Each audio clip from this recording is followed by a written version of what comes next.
Hello, guys. Good afternoon. This is P. Francis McNichol, otherwise known as Phil, to my best friends, and I hope you are too, my best friends.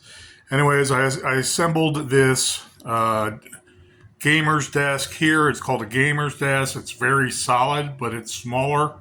It took maybe an hour to assemble the pieces of metal more than anything, and attaching it eventually to this hard wooden tabletop and quote unquote a desk. I assembled this new chair. I know some work locations, these are a dime a dozen, but assembling them takes a little bit of work. That took me about 35 minutes one day to put this together before the gamer's table. So I have the gamer's keyboard, I have the new CPU unit, I have the new Office program on my monitor I bought separate. Got finally all the cords together that work for all of them and attached to the CPU unit. The mouse itself works, and I transcribed the first 2 or 3 pages today on this, finally turning everything on so it works, and I can save it. I know I can put it in different files now. It's not connected to the internet, so no one can steal it. And I really enjoyed putting it together finally and being able to be in this sports car and drive it when I start and finish the book. I started the book, but I mean long riding bouts, maybe 8 hours a day. To tell the story. The name of the book is going to be called, if you hadn't already heard, Trill of the Red Robin, a COVID story. But it's going to be named Trill of the Red Robin, a reference to birds that fly free, and unfortunately they pass away. And they pass away at sometimes a little precipitously at the height of their grandeur, living a full life. And so also, I'm going to turn I have some copies there that I doodled with this past week just because I wanted to get started, and I was waiting for all of this to come in and then assemble it. And I was really happy to. I have me claim to my lot right there. That and the picture, the painting behind that with my truck gun, you see. But those are just a couple reminders about writing and doing a great job. I like me claim to my lot very much. It's a cute little graveyard poem. And so, in essence, I just wanted to do another reading. What I did was buffed out the poem Trill of the Red Robin, and it's basically the epilogue, or the prologue, I should say, but it's technically an epilogue too. And it's just a brief entry, like a prologue to a novel. And buffing it out, I wanted to make it more ephemeral, more smooth. Some of my descriptions on Facebook is viscous, I wanted it very smooth, and so I worked on that today. So I'm going to reread it again, and I hope that it's picked up. My book, The Disappeared, is being looked at now. I'm so proud of that. And even if I finally got my foot in the door where I'm speaking to someone, an actual secretary, and so I hope it works out, and they might find typos and say, oh, okay, crap can it, throw it away. File 13, deep six it, put it in the trash, whatever. And it's good enough, I think, if they worked on it with their editorial teams, they can make a few $1 million on The Disappeared. But looking through my phone and not having a way to transcribe it, even better, unless I do the whole works, that would take weeks to do. So the PDF form is as it is, and I'm not going to change anything else on the disappeared. Maybe if there's some alliteration changes along with some punctuation that I missed over the years, fine. Okay, but that's basically a handwritten compilation of short horror stories I transcribed on my phone, and then sending it to email, doing it on another computer that's not mine, and then uploading it in one location as a PDF on my Droid phone.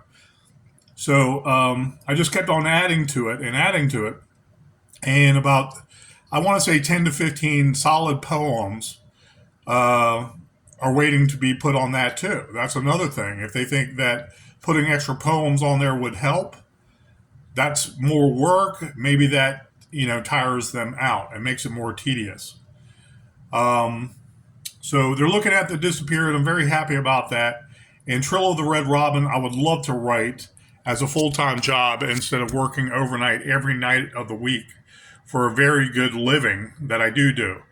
And then trying to write during the day when your eyes are burning is not pleasant all the time. Most writers that burn the midnight oil know how that feels, and I've done that before too when I work during the day. I stay up late writing a few pages on Below the Precipice and Taken for Granted, my first two novels. And I'm not trying to do a million novels in my lifetime, but I can write and push out some novels with a good system that I just built very inexpensively, but it's very professional, and it works very, very well for me. I was working on the lines, the justifications, very little to do with the fonts, but it's a 14 font, so it's easier to read, but it's not super huge.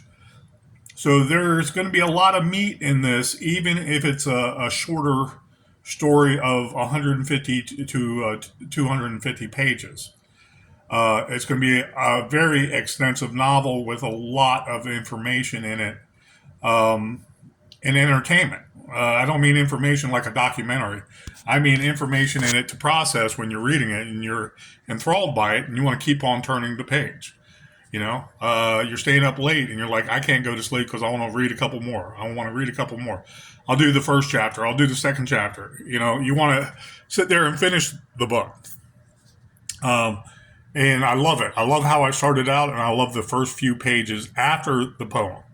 So I'm going to reread the poem right now. And for all intents and purposes, it's called Trill of the Red Robin, but it's a poem at the beginning of the novel. Here it goes. The bird of our moors, it knows not its height when it soars and flies.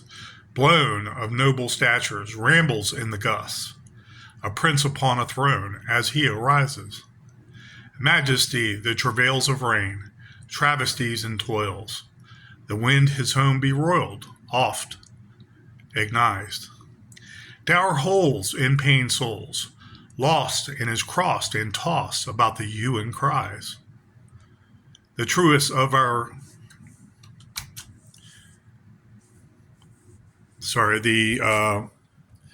computer light. The truest of our better roles, we know not to seek or muse, the joy it weeps and meekly buys. As it leaves us for higher clouds, it pious and so proud, and ascends to a lofty heaven where he softly dies. So, I really am not going to touch it anymore after this. I wanted it nice, and I wanted to give visualization about the heavens and the bird flying. And the bird flies to great heights.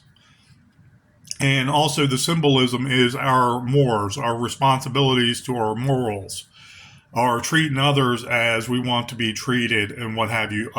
We want to care for other people less fortunate than us. And how are we going to do that? Are we going to be mad coming in one day where we're a little upset and we don't give service and supports to others as much as we would on other days when we're well energized?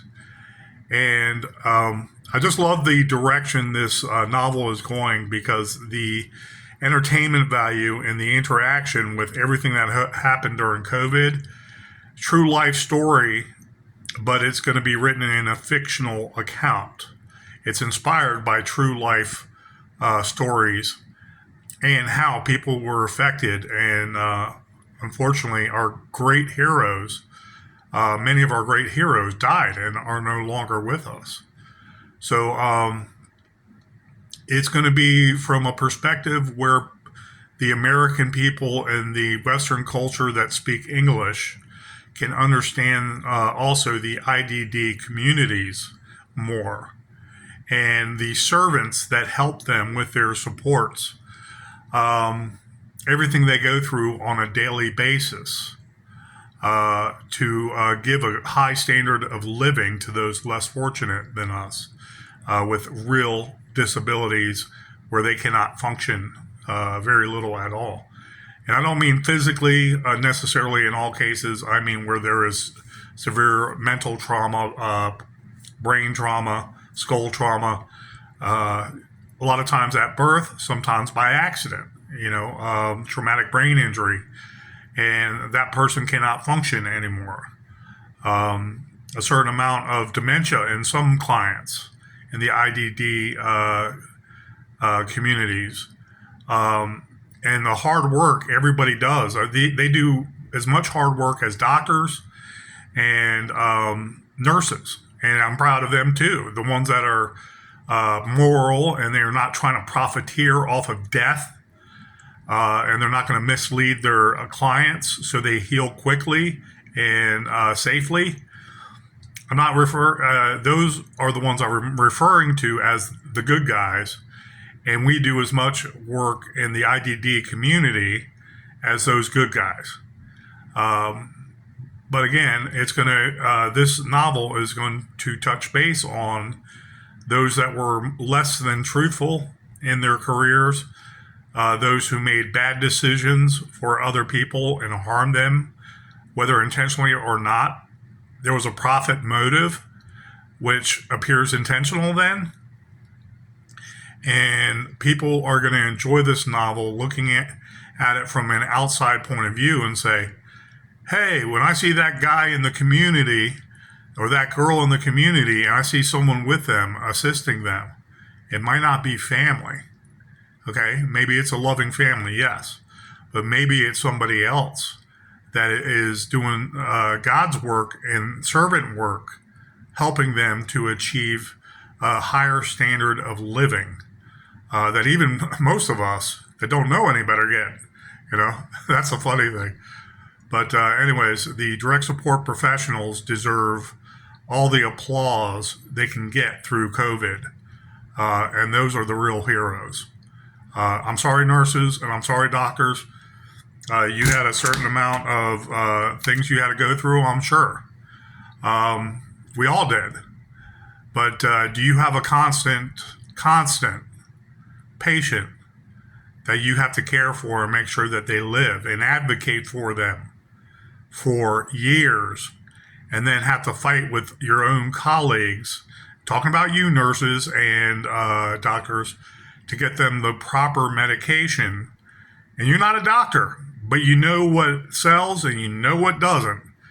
And that some drugs, if they're experimental, they can definitely kill people and make them worse. Who's doing that? The direct support staff advocating for those less fortunate that cannot advocate for themselves. That's not nurses. That's not doctors. That's the direct support professionals. And I'm a DSP too, and I'm proud of it. I did the best job I could through COVID. And this is going to be an inspirational story, like I said before, based on true story. This is going to be an inspirational story based on true stories. And it's going to be mimicking that and fictional. So I look forward to writing it. It's going to be action-packed, and it's going to take care of some neat things that the regular public wouldn't really know about the IDD communities. So they're always welcome to help. They're always welcome to donate. They're always welcome to pitch in time and energy. And much of the community does, especially in the rural and suburban areas. I don't know about the inner city. Was not impressed with Richmond when I lived there, helping out the indigent and less well off. But a lot of suburban areas and a lot of rural areas, they care about the less fortunate, the disabled, whether psychologically, mentally, or physically. And anyways, so Trill of the Red Robin is officially, it was started before, oh my God, but it's on a good program, and I'm making, every time I add something to it, I'm making a second, third, fourth, fifth copy, so I never lose it. Anyways, thank you guys, and let me turn this around real quick. That's the beginning of the third page, and I'm just really happy about it. So anyways, guys, thank you, and get out that pen and jot down some nice work. Become a writer. It's beautiful. It really is. Thank you, and have a great day.